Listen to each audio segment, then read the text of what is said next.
Hi everyone, it's Miss Allison from the Worcester Public Library.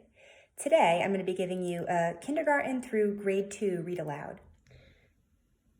The title of today's book is My Brother Charlie, and I have permission from Scholastic to read this book. So before we start this story, I want to tell you what this book is about, and it is about a little boy named Charlie who has autism. Do you know anyone with autism? I think it would be helpful if before we started this book, we defined autism. You've probably heard the word, but have you ever had it defined for you? So this definition that I'm going to read to you is from the Encyclopedia Britannica for Kids, which is actually available for anyone to use with their library card on the Worcester Public Library website. It is so important to have reliable and accurate information when you're using the internet, and the library's website is a great place to start.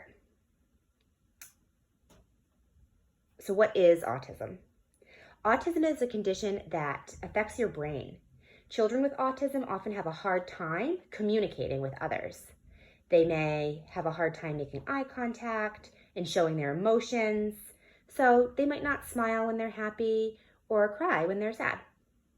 They often learn to talk later than other children, or sometimes never at all.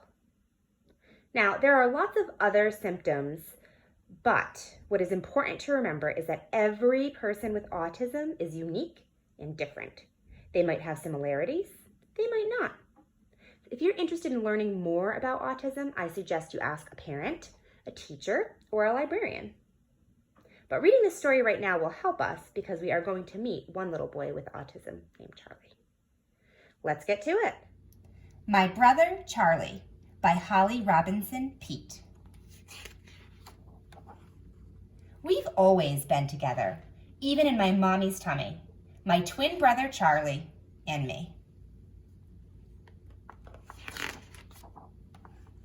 We still share lots of things. Curly hair and brown eyes, how much we both love hot chocolate with marshmallows, our dog, Harriet, rolling in the grass, music, football, and names that start with the letter C, Callie and Charlie. But being twins doesn't make us exactly the same. I'm 2 minutes younger than Charlie. I can stare for hours at the Big Dipper and the moon, and I love to talk. Charlie is skinnier and goofier than me. He hates math. When he looks at the sky, he finds jets and helicopters. And sometimes my brother gets very quiet.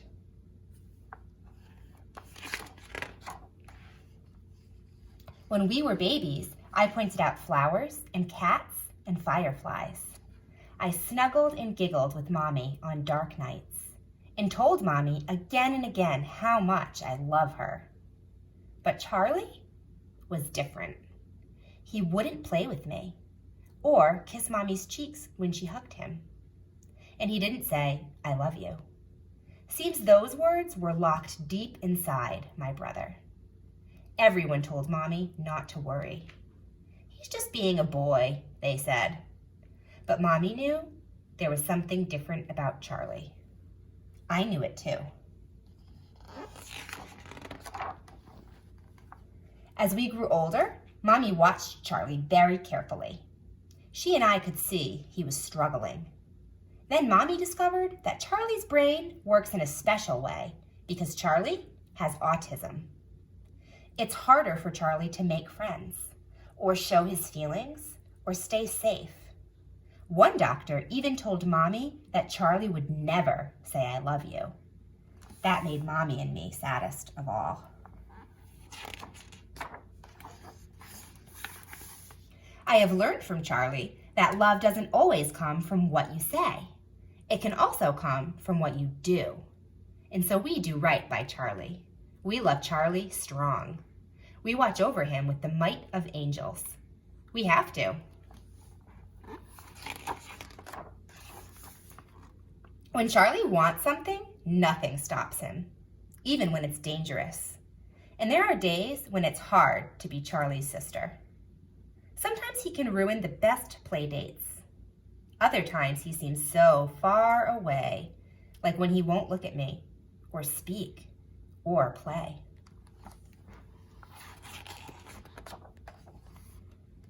I wish I could crawl inside Charlie's world to move things around for him and for me. I know Charlie wants to be in my world, fitting in, making friends, having fun, and laughing.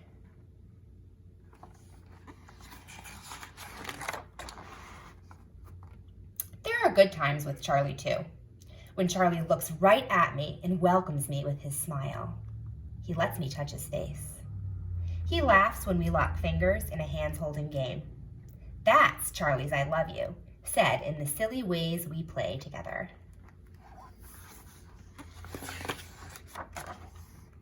Charlie is good at so much.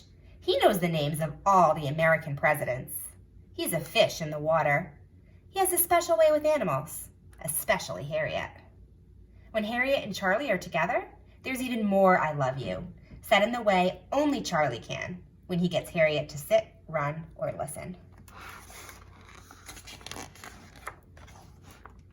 Charlie's got a mind that tests things. Shoelaces, paper clips, apples, pine cones. And he enjoys sharing. He likes to show off his shell collection, his new sneakers, and how well he plays Itsy Bitsy Spider on the piano. Charlie likes to share how sweet he is and how much he cares about other people. When I fall off my bike or bump my head, Charlie comes running. He always makes my hurts feel better with the caring that comes from his eyes. Sometimes, when Charlie can find the words, when they unlock themselves from inside him, he does say I love you. Remember the doctor said that would never happen? I will always remember the first time I heard him say it. So clear and kind. So Charlie. I banged my toe hard and cried. There was my brother patting my back, saying over and over again, "Don't cry, Callie. I love you." It wasn't just the words that were so strong. It was the love that Charlie showed me just by being there. "I love you too, Charlie," came from me fast. Charlie has autism, but autism doesn't have Charlie. If you ever get to meet my brother, you'll feel lucky to be his friend.